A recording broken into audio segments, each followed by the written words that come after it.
3 p.m. Pacific Standard Time on November 1st. I just finished Unity games, and these are my post reflections.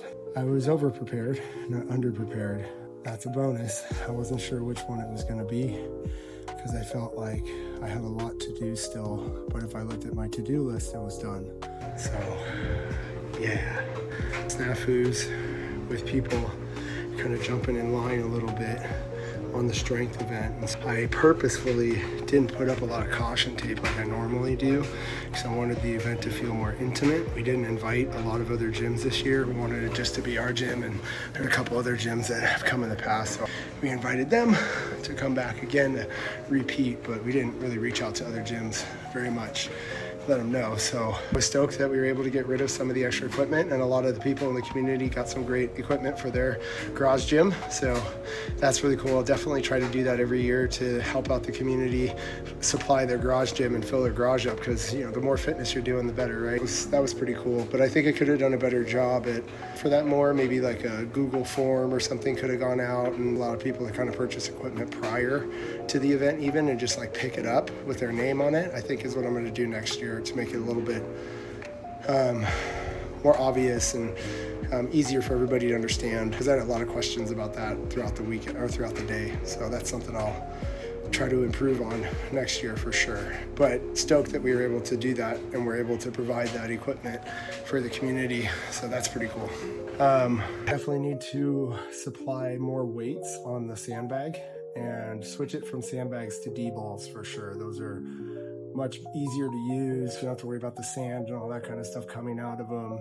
One thing that I didn't really think of, but looking back at it, it makes a lot of sense, is that you shouldn't be able to sign up for the next event until you finish an event. So you finish Chad, you can go sign up for Strong or Metabolic, but you can't sign up for both. You have to wait till you finish the one, and then you can go and sign up for the other, because it kind of bottlenecked us a little bit.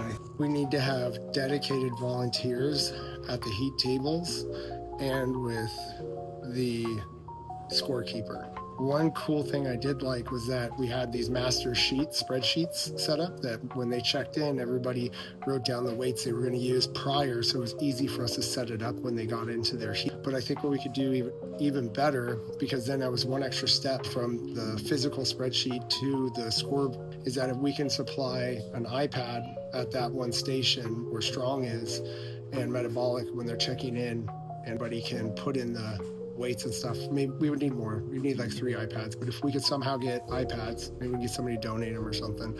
We also had a little bit of confusion on the check-in process where some people, after they got their height, didn't know that they were supposed to go to the next station. So I think we'll try to make it a little bit more clear next time on the path they need to take, either by cutting it off and making like it that they can only kind of go in that way when they come out of there, or by just making sure that there's reminders at each one of the stations of where to go to next.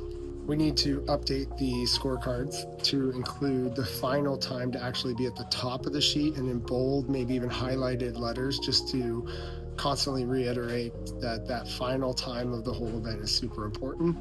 But besides that, man, to start an event at 8 a.m., have all of the volunteers show up no earlier than 6:30, athletes showed up no earlier than 7, and we were done by 12. I would say that was a pretty efficient, amazing, community building, inspiring, fun, and relatively easy to run event, and I'm excited to do it again next year. We had the most participants we've ever had this year, and that's really exciting. Hopefully we get even more next year. Huge thank you to the volunteers. You guys are amazing. Without you, there's absolutely no way that we could get this done.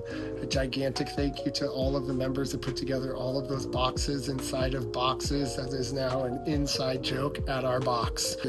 Donovan, Beto, Claire, well, it's helped. My sister, Morgan, Maria, Jen helped with upstairs as well. Thank you. I probably shouldn't do this because I'm going to forget people and then I feel bad and then I look like an idiot. Thank you to Jen for doing all the hard work on the upstairs. Claire for getting everything cleaned up. She got rid of all the extra crap that was around the gym and got it nice and clean for us. Also helped to get the boxes and had people put together. I'm pretty sure she threatened people to put together boxes after workouts, stuff like that.